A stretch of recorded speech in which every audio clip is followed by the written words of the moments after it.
På 100 år har teknologien rykket så meget. Denne udvikling vil med al sandsynlighed også fortsætte langt ud i fremtiden.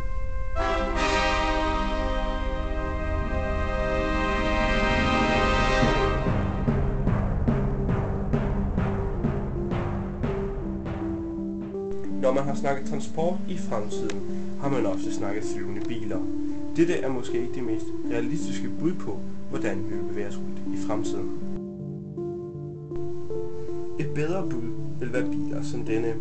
Så mange biler allerede er det. I dag er den aerodynamisk. De meget glatte former gør vindmodstanden minimal. Vigtigste fremskridt er, at denne bil kører 100% på brint. Det er med til at gøre den et helt igennem bæredygtigt transportmiddel.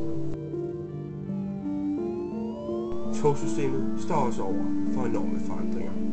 I stedet for et langt tog får vi flere mindre familietog, såkaldte podcasts.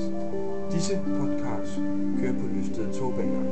Det smarte ved dette koncept er, at podcastene også kan frakoble sig togsystemet. Der er allerede opstillet en prøvebane i Sverige, hvilket lover godt for fremtidens rejsevej. Medierne omkring os i dag er mange. TV, radio, avis, internet osv. Disse vil højst sandsynligt blive presset ned i en enhed. Noget, der i store træk vil minde om en mobiltelefon. Skærmen er smidig og vil kunne bøjes.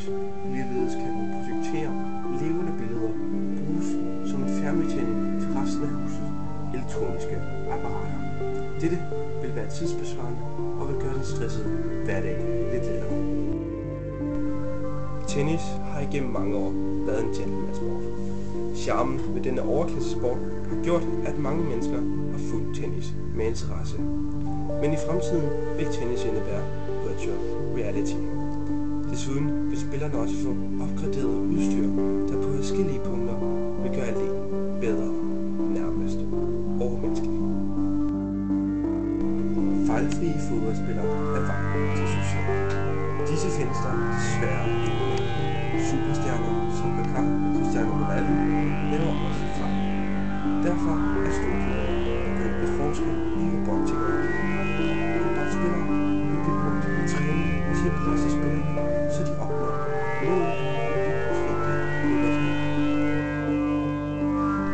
Sundhedssektoren udvikler sig uendeligt.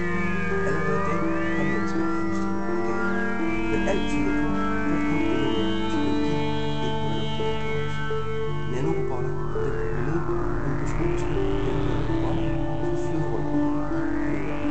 Disse fungerer aktivt, så de hjælper som medlemmer bare for det.